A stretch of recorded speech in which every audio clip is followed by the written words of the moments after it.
Hello student, ज्ञान orbit में आपका स्वागत है। आज हम न्यूट्रिशन इन एनिमल का सेकेंड पार्ट कवर करेंगे। ये साइंस बुक का चैप्टर 2 है। तो शुरू करते हैं। तो हमने फर्स्ट पार्ट में ये पढ़ रखा था ह्यूमन बींग्स का कैसे डाइजेशन होता है और उसका डाइजेशन सिस्टम क्या क्या है। टीथ के भी बारे में हमने पढ़ा था। और आज हम पेज नंबर 14 से स्टार्ट करते हैं, स्वीट्स एंड टूथ डीके। तो normally bacteria are present in our mouth but they are not harmful to us. Normally देखा जाए तो सबके माउथ में बैक्टीरिया रहते हैं, लेकिन ये हार्मफुल नहीं है। लेकिन अगर उसे हम अपने टीथ को नहीं क्लीन करें और खाने के बाद भी क्लीन ना करें, तब ये बैक्टीरिया हमारे लिए हार्मफुल हो जाता है। ठीक है, क्योंकि जो भी हम खाते हैं ना, तो हमारे दांत में फूड पार्टिकल्स रह जाता है। और आपने पढ़ लिया है कि जो फूड पार्टिकल होता है वो धीरे धीरे क्या हो जाता है, शुगर के साथ सलाइवा से मिलने के बाद वो शुगर में कन्वर्ट हो जाता है। तो सलाइवा तो हमारे मुंह में ही है, तो फूड पार्टिकल्स जब भी दांत में फंस जाता है ना, तो सलाइवा क्या करता है, उस फूड पार्टिकल्स को शुगर में कन्वर्ट कर देता है। और शुगर जैसे ही हुआ, तो शुगर होने पे एक एसिड रिलीज होता है। ठीक है, और यही एसिड से टीथ पूरी तरह से डैमेज कर देता है, जिसे टूथ डिके कहते हैं। यदि इसको सही समय पे ट्रीटमेंट ना किया जाए तो ये पूरी तरह से दांत को नष्ट कर देगा। इसीलिए चॉकलेट, स्वीट्स, फिर सॉफ्ट ड्रिंक, ये सब खाने से थोड़ा अवॉइड करने कहा जाता है। तो हमें अपने दांत को हमेशा दिन में एटलीस्ट 2 बार तो ज़रूरी है ही अपने दांत को क्लीन करना। ठीक है, तो कभी कभी आपने नोटिस किया होगा कि जब आप खाते हो तो खाते खाते अचानक से ना खांसी होने लगता है, कॉफिंग स्टार्ट हो जाता है, या हिकअप होने लगता है। हिकअप से यानी हिचकी होने लगता है। ठीक है, ये क्यों होता है? क्योंकि जो हम खाते हैं ना, तो हमारा जो फूड पाइप जो है, ये वींड पाइप से जुड़ा हुआ रहता है। वींड पाइप यानी जिससे हम लोग सांस लेते हैं ना, तो फिर नोज का जो पाइप होते हैं ना, उसे विंड पाइप कहते हैं। तो विंड पाइप और फूड पाइप जुड़ा हुआ रहता है। तो जब भी फूड पार्टिकल्स ना विंड पाइप में आ जाता है, उसी वक्त हमें खांसी आने लगता है, कफिंग स्टार्ट हो जाता है, हिचकी भी होने लगता है। ठीक है, तो यही इसके ही वजह से हमें हिकअप्स होता है। तो इससे प्रिवेंट करने के लिए हमें क्या करना है कि जब भी खाएं तो स्लोली च्यू करके निकले। हाँ, और ज़्यादा बातें ना करें, बिना बात किए हुए खाएं तो आराम से हो सकता है। द फूड पाइप एसोफेगस, यानी the swallowed food passes into the food pipe.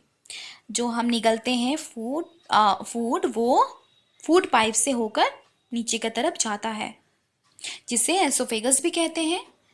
Food pipe runs along the neck, यानी ये जो फूड पाइप है ना, ये नेक से होते हुए स्टोमिक में जाकर जुड़ जाता है। 2.7 फिगर में आप देख ही पा रहे हो।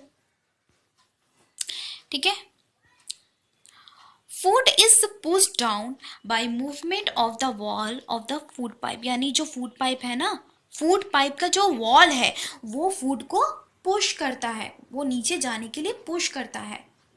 Actually, this movement takes place throughout the alimentary canal and pushes the food downward. यानी ये जो alimentary canal है ना, alimentary canal में पूरे डाइजेस्टिव सिस्टम ही आ गए, हर एक पार्ट।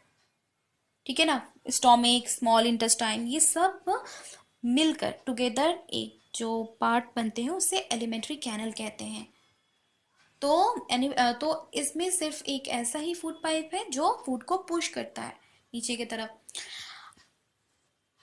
और जब भी हम लोग कुछ ज़्यादा एक्सेसिव खा लेते हैं ना, तो हमारा स्टोमिक इस चीज़ को एक्सेप्ट नहीं कर पाता है, जिससे कि वोमिट हो जाता है। The stomach the stomach is a thick walled bag, यानी जो स्टोमिक होता है ना, काफ़ी मोटा सा वॉल्ड बैग होता है, वो जे शेप में होता है। एलिमेंट्री कैनल का सबसे वाइडेस्ट पार्ट माना जाता है। ठीक है, it receive food from the food pipe से स्टोमिक में फूड आता है at one end and open into the small intestine to the other। यानी ये जो आप स्टोमिक देख पा रहे हो, ओके, ये जो स्टोमिक आप देख पा रहे हो ना, तो ये जो स्टोमिक ये फूड पाइप से जुड़ा हुआ है और ये जो एंड है वो एंड कहाँ, स्मॉल इंटेस्टाइन में जाकर मिल जाता है। यानी फूड क्या होता है, स्टोमिक से सीधे स्मॉल इंटेस्टाइन में जाता है। तो स्टोमिक में क्या होता है ना, बहुत सारे ऐसे जैसे हाइड्रोक्लोरिक एसिड जिसे HCl एसिड कहते हैं वो प्रोड्यूस होता है, डाइजेस्टिव जूस निकलता है, म्यूकस भी निकलता है। तो the mucus protect the lining of the stomach. The acid kills many bacteria that enters along with food. देखिए, जो फूड हम खा रहे हैं हमारे पेट में तो जा रहा है, तो हमारे पेट से HCl यानी हाइड्रोक्लोरिक एसिड निकलता है। ये फूड को ब्रेक डाउन करने में बहुत मदद करता है। और कभी भी जब भी हम फूड के साथ कुछ कुछ ऐसे बैक्टीरिया होते हैं ना, जर्म्स होते हैं जो फूड के साथ पेट में चला जाता है, तो यही जो एसिड हेल्प करता है उस बैक्टीरिया को मारने में। और कभी कभी आपने नोटिस किया होगा कि बहुत ज़्यादा ऑयली फूड खा लेने पे हमें जलन सी होने लगती है, एसिडिटी होने लगता है।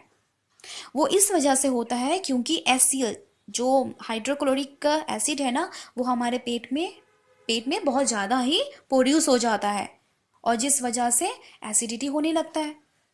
तो म्यूकस का क्या काम है, ये जो एसिड जो ज़्यादा हो रहा है ना उसको कंट्रोल करने के काम में आता है म्यूकस।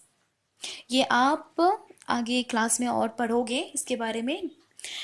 तो the digestive juice break down the protein into simpler substance. और हमारे पेट से जो डाइजेस्टिव जूस निकलता है ये प्रोटीन को भी ब्रेक डाउन करके एक सिंपल सब्सटेंस में कन्वर्ट कर देता है।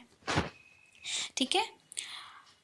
The small intestine, the small intestine is highly coiled and is about 7.5 metre long. जो स्मॉल इंटेस्टाइन है ना, ये 7.5 मीटर लंबा है।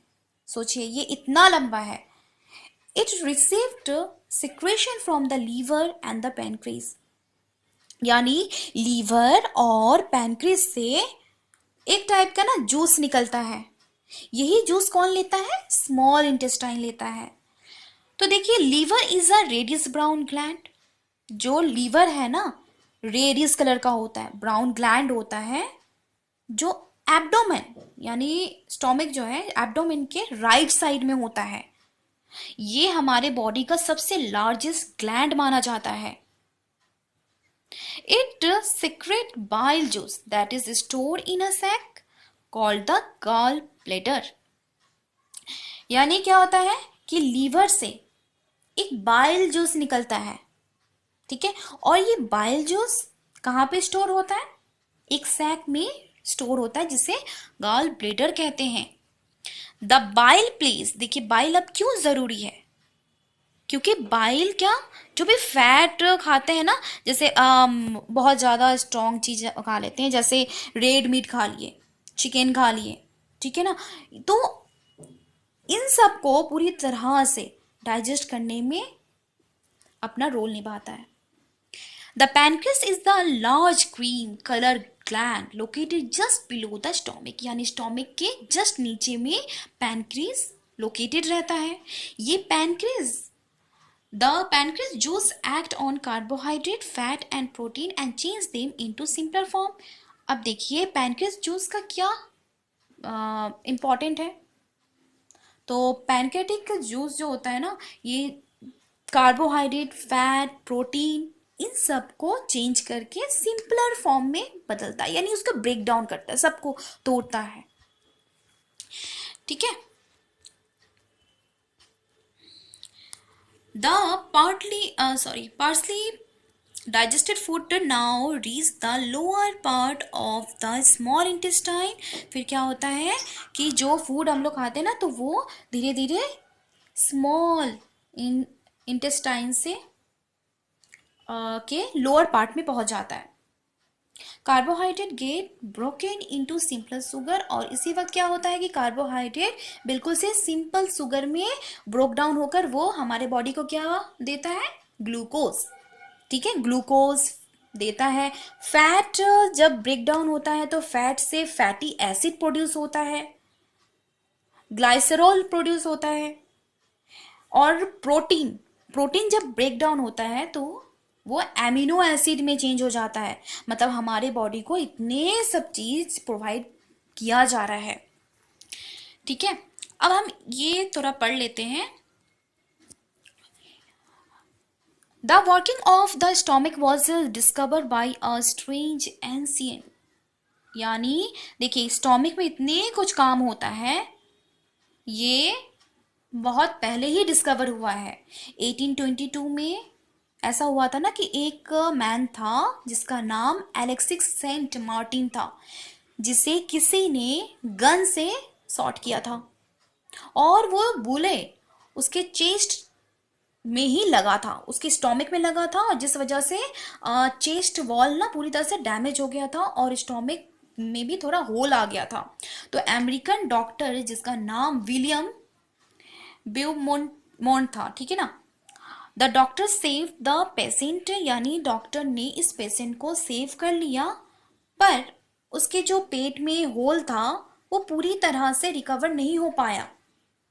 तो उस होल से देखने को मिला कि स्टोमिक में किस तरह से काम हो रहा है।